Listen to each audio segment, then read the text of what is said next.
Hello बच्चों, जय स्वामीनारायण। मूलतः ये कहानी जापानी भाषा में लिखी गई है। इसका अनुवाद कई भाषाओं में हो चुका है। यह एक ऐसी अद्भुत पाठशाला और उसमें पढ़ने वाले बच्चों की कहानी है। तो चलो बच्चों, आज हम अपूर्व अनुभव पढ़ेंगे। सभागार में शिविर लगने के 2 दिन बाद तोतो चान के लिए एक बड़ा साहस करने का दिन आया। उस दिन उसे यासुकी चान से मिलना था। इस भेद का पता ना तो तोतो चान के माता पिता को था, ना ही यासुकी चान के। उसने यासुकी चान को अपने पेड़ पर चढ़ने का न्योता दिया। तोमे में हर एक बच्चा बाग के एक एक पेड़ को अपने खुद के चढ़ने का पेड़ मानते थे। तोतो चान का पेड़ मैदान के बाहरी हिस्से में कुहानबुसु जाने वाली सड़क के पास था। बड़ा सा पेड़ था। उसमें चढ़ने जाओ तो पैर फिसल फिसल कर जाते, पर ठीक से चढ़ने पर ज़मीन से कोई 6 फीट की ऊंचाई पर एक द्विशाखा तक पहुंचा जा सकता था। बिल्कुल किसी झूले से आरामदेह जगह थी यह। तोतो चान अक्सर खाने की छुट्टी के समय यह विद्यालय के बाद ऊपरी चढ़ी हुई मिलती थी। वहाँ से वह सामने दूर तक ऊपर आकाश को या नीचे सड़क पर चलते लोगों को देखा करती थी। बच्चे अपने अपने पेड़ को निजी संपत्ति मानते थे। किसी दूसरे के पेड़ पर चढ़ना हो तो उससे पहले पूरी शिष्टता से माफ़ कीजिए, क्या मैं अंदर आ जाऊं? पूछना पड़ता था। यासुकी चान को पोलियो था, इसलिए वह ना तो किसी पेड़ पर चढ़ पाता था और ना किसी पेड़ को निजी संपत्ति मानता था।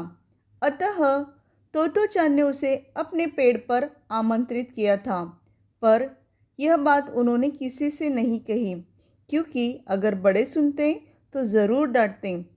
घर से निकलते समय तोतो चान ने न माँ से कहा कि वह यासुकी चान के घर डेरेन चाफू जा रही है, क्योंकि वह झूठ बोल रही थी।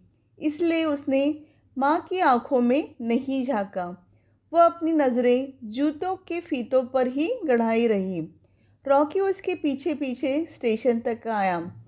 जाने से पहले उसे सच बताए बिना तोतो चान से रहा नहीं गया। मैं यासुकी चान को अपने पेड़ पर चढ़ने देने वाली हूँ, उसने बताया। तोतो चान विद्यालय पहुँची। यासुकी चान उसे मैदान में क्यारियों के पास मिला।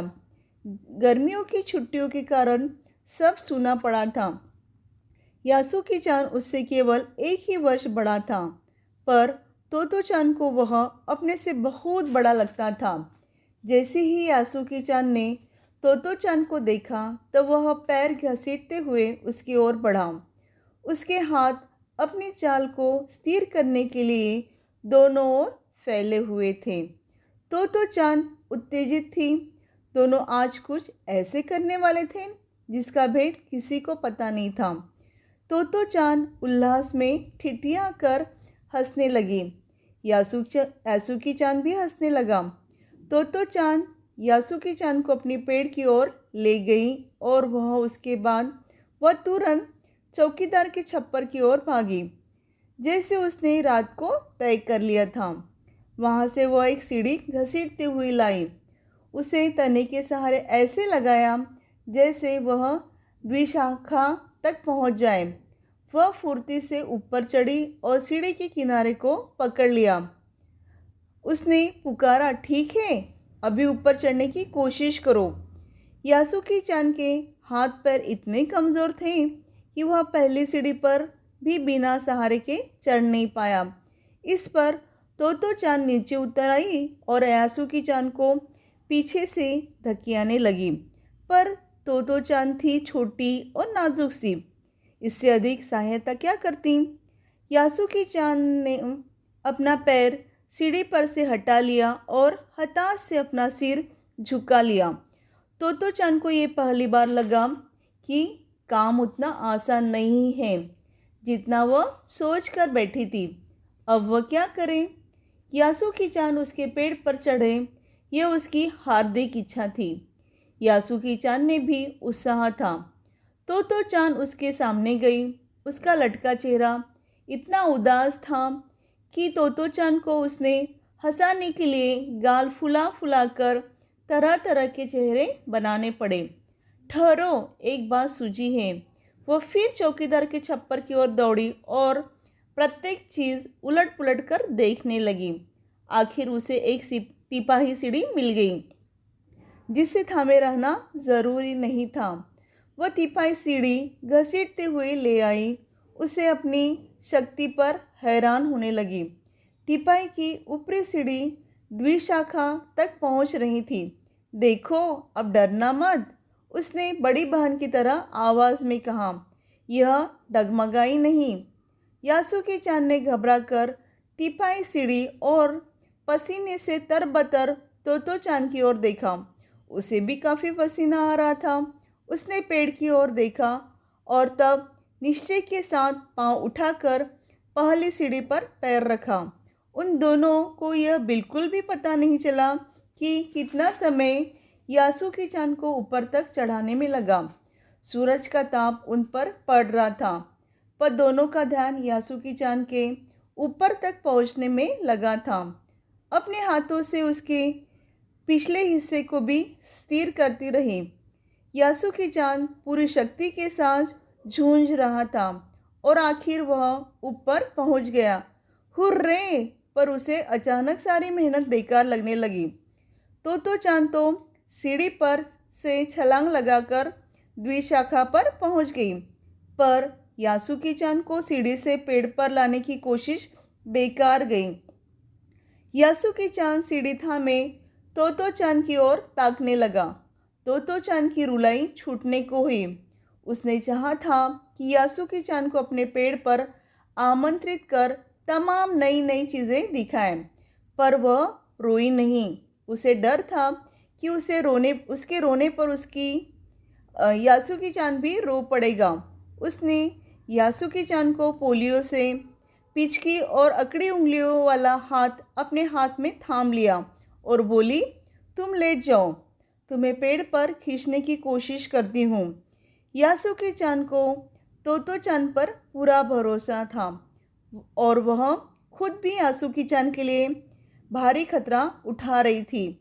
अपने नन्हे नन्हे हाथों से वह पूरी ताकत से यासुकी चान को खींचने लगी। काफ़ी मेहनत के बाद दोनों पेड़ की द्विशाखा पर थे। पसीने से तरबतर अपने बालों को चेहरे से हटाकर तो चान ने सम्मान से झुककर कहा, मेरे पेड़ पर तुम्हारा स्वागत है। यासुकी चान डाल को पकड़कर खड़ा था। खुद झिझक कर वह मुस्कुराया। तब उसने पूछा, क्या मैं अंदर आ सकता हूँ? उस दिन यासुकी चान ने दुनिया की एक नई झलक देखी। उसने इससे पहले कभी नहीं देखा था। हाँ, तो ऐसा होता है पेड़ पर चढ़ना? यासुकी चान खुश होते कहा। वह बड़ी देर तक पेड़ पर बैठे बैठे इधर उधर की गप्पे लड़ाते रहे। मेरी बहन अमेरिका में है। उसने बताया है कि वहाँ एक चीज़ होती है, टेलीविज़न। यासुकी चान उमंग से भरा बता रहा था। वह कहती है कि जब वह जापान में आ जाएगा तो हम घर बैठे बैठे ही सुमो कुश्ती देख सकेंगे। वह कहती है टेलीविज़न एक डिब्बे जैसा होता है।